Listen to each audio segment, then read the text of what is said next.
मोठी बातमी नागपूर हिवाळी अधिवेशनाच्या पूर्वसंध्येला सरकारचा चहापान कार्यक्रम सुरू झालेला आहे। मुख्यमंत्री देवेंद्र फडणवीस, उपमुख्यमंत्री एकनाथ शिंदे चहापानसाठी दाखल झालेले आहेत। मात्र सरकारी चहापान कार्यक्रमावर विरोधकांनी बहिष्कार टाकलेला आहे। चहापानानंतर थोड्याच वेळात मंत्रिमंडळ बैठकीला सुरुवात होणार आहे।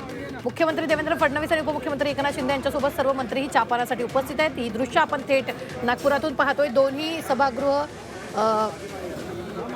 विरोधी पक्ष नेत्याविनाच यावेळी असणार आहेत आणि इतिहासात पहिल्यांदाच हे घडतंय। उद्यापासून हिवाळी अधिवेशन सुरू होतंय। सरकारचा चहापानाचा कार्यक्रम देखील सुरू झालेला आहे। चहापानाच्या कार्यक्रमावर विरोधकांनी बहिष्कार घातलेला आहे। या संदर्भात ताजे अपडेट देत आहेत आपले प्रतिनिधी कपिल राऊत। कपिल, यावेळी सरकारचा चहापानाचा कार्यक्रम सुरू झालेला आहे।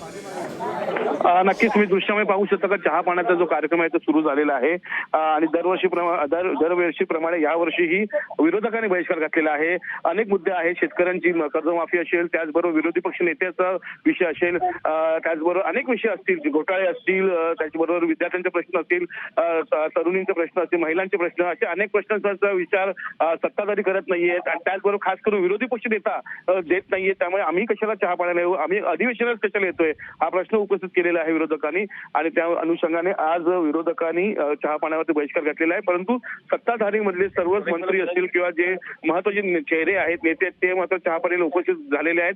तुम्ही दृश्यामध्ये पाहू शकता जे महत्वाचे नेते, महत्वाचे चेहरे सत्ताधाऱ्यांमधले ते आलेले आहेत चहा पाण्याला आणि चहा पाण्याला सुरुवात झालेली आहे। विरोधकांनी नेहमीप्रमाणे बहिष्कार घातलेला आहे। निश्चितच कपिल, दोन्ही सभागृह यावेळी विरोधी पक्षनेत्या विनाच असणार आहे।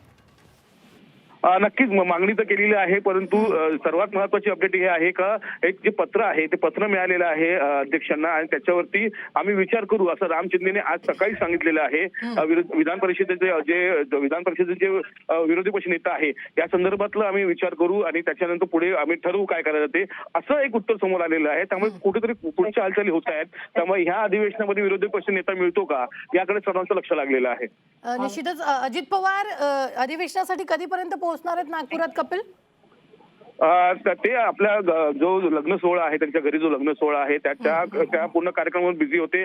त्यामुळे उद्यापर्यंत अजित पवार येण्याची शक्यता वर्तवली जात आहे अधिवेशनामध्ये। त्यांनी तसं नमूद केलेलं आहे वरिष्ठ नेत्यांना का घरचं सोहळा असल्यामुळे थोडंसं बिझी असताना थोडं अधिवेशन मागे पुढे होऊ शकतं असं नमूद केलेलं आहे आणि त्या अनुषंगाने ते उद्या संध्याकाळपर्यंत की दुपारपर्यंत अधिवेशनात येऊ शकतात। तरी अंदाजे या सगळ्या म्हणजे आता चहापानाचा कार्यक्रम होणार, मंत्रिमंडळाची बैठक होणार, त्यानंतर काही वेळातच सरकारच्या वतीने पत्रकार परिषद घेतली जाईल, तरी अंदाजे किती वाजता पत्रकार परिषद होणार आहे? नक्कीच आता तुम्ही टप्प्याटप्प्याने सर्व गोष्टी होत आहेत। आता चहा पाण्याला सुरुवात झालेली आहे। चहा पाणी सुरुवात झाल्यानंतर एक कॅबिनेट बैठक होणार आहे आणि कॅबिनेट बैठकीनंतर पत्रकार परिषद घेतली जाणार आहे। पत्रकार परिषदेला मुख्यमंत्री, उपमुख्यमंत्री स्वतः उपस्थित राहतील, काही महत्त्वाचे नेते उपस्थित राहणार आहेत। त्यामुळे काही एक अर्धा ते पाऊण तासामध्ये ही पत्रकार परिषद सुरू होऊ शकते असं इथलं सर्व वातावरण आहे, असं चित्र आहे। चहा पाण्याला सुरुवात झालेली, चहा पाण्यानंतर कॅबिनेट आणि कॅबिनेट नंतर पत्रकार परिषद असं शेड्यूल ठरलेलं आहे। निश्चित। तरी अंदाजे चहापानाच्या कार्यक्रमाला कोणी कोणी उपस्थिती लावलेली आहे कपिल? विरोधकातला एकही विरोधी नेता किंवा विरोधातला कोणताही चेहरा दिसत नाहीये, परंतु जे महत्वाचे नेते मंडळी आहेत त्यांनी मात्र उपस्थिती लावलेली आहेत। मग भाजपाचे असतील, शिवसेनेचे असतील, जे महत्वाचे चेहरे आहेत त्यांनी उपस्थिती लावलेली आहे आणि त्यांची चहा पाण्याला सुरुवात झालेली आहे।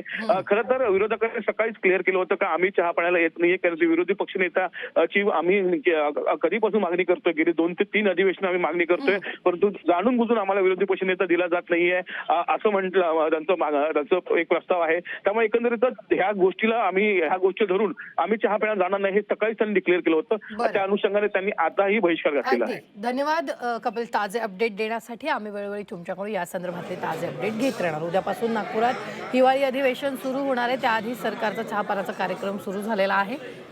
काही वेळातच मंत्रिमंडळ बैठक होईल आणि त्यानंतर लागलीच पत्रकार परिषद सरकारच्या वतीने घेतली जाणार आहे।